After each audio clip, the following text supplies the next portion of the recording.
Latino women need to be home bodies, not home wreckers. Black history is world history. Black and Latino men run from responsibility. So everybody is comfortable with things that we just talked about. Okay, so let's do it. And that was part of the... Wardrobes knocking, kingdoms falling, lights go up and the whole crowd roaring. Stand on the book, no fear, no stalling. Welcome to the smoke, hear the warriors calling. Ain't no way shaking the gates on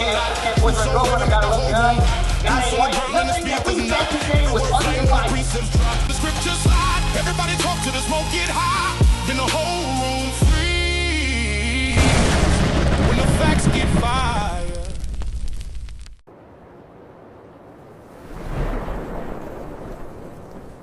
Now the second thing is, in the future, eventually everybody should get married. Somebody's question is going to be, well, how would I get married to somebody if I've never experienced them sexually or never been around them a certain way? I got to figure things out. I got to live with them. All right, read Sirach 6 and 7. Because we've experienced that. I got married by courting. All right, go ahead. The book of Sirach, or Ecclesiasticus, chapter 6, verse 7. If thou wouldest get a friend... So if you want a husband, if you want to have somebody that you're committed to, go ahead. Prove him first. The key is proving him first, or proving her first. Every relationship you'll ever have is going to end one of two ways. You're either going to get married or you're going to break up. So if that person's not somebody you're going to want to marry, you're just delaying the breaking. So the scripture says, prove them first. So what you should be doing, if I really want to have somebody I want to be serious with and get married, because there's no boyfriend or girlfriend again, I'm going to talk to them and say, hey, how do you want to raise kids? How many kids do you want? What's your daily routine? What are your goals? If all these things align, and after some time, 2 years, 3 years of doing that, you know what? I'm ready to commit and get married. And when we get married, that's the only marriage we're having. Now that is the answer. And nobody can say here it can't be done because we're doing it and we've done it. We're in the midst of it. Now the decision would be yours if you apply what the scripture says.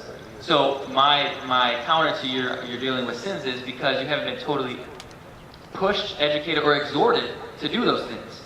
Now, how old are you, if you don't mind me asking? I'm 23. 23. Yeah. So yours fine. I'm 28.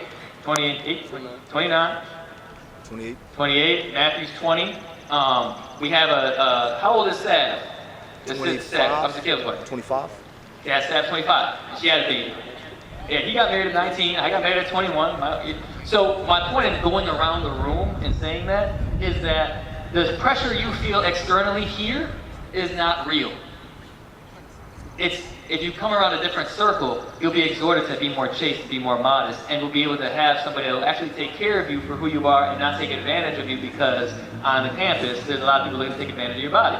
Straight up. It is what it is. Well, he doesn't go to the school. Huh? Okay, he doesn't go to the school.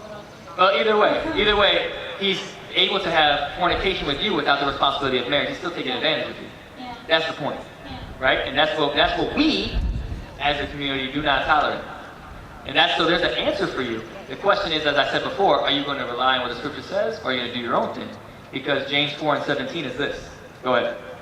James 4 and 17, for everybody that thinks this is a good talk, but then you're thinking about going back to where you were going to be, go ahead.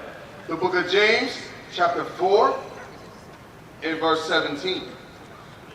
Therefore, to him that knoweth to do good. I like my brother, I don't know if, I forget how to pronounce it. Fabrice. I don't know if Fabrice is still here, but he agreed with a lot of things we're talking about. Seems like you're agreeing that we got to maintain our moral standard. So we all know to do good. Read it again from the top. Therefore, to him that knoweth to do good, and doeth it not. But despite us knowing what's right and we don't do it, to him it is sin. to him it is sin. And remember, wages of sin is death. So there are answers. Fornication is something that is common because of the sexuality that's pushed in our communities. And you can fix it as long as you're open to that exhortation. And we have women that are your age and younger that have done it. You know what I mean? And still married and happily married. My wife is a stay-at-home mom by choice. And she gets taken care of. You know what I mean? She's married, we're married, 2 master's degrees, head of the household, breadwinner, gets to take care of the kids, have an easy life at the crib, just keep things together there. And that was part of the topic. If anybody wants to bring it up, Black and Latino women should be home bodies, not home wreckers. The premise of that, even though it sounds kind of catchy and it sounds kind of harsh, the premise of that is when we have women in the community that are okay with that role and saving themselves, The family structure is way stronger, and then we're able to build strong communities. What happens in a relationship like the boyfriend-girlfriend situation, what if, God forbid, you get pregnant? What would be your solution? Probably to get married. It would be get married? Yeah, I want to get married. What year are you, sophomore? No, I'm a returning student, so I'm like a freshman again. Okay, so you're a freshman. If you're a freshman, you got pregnant, God forbid. You staying in school with the baby? How you gonna live in the dorm? I mean, yeah, I wouldn't just like give up on my future. We'd have to like work it out, like figure out what to do.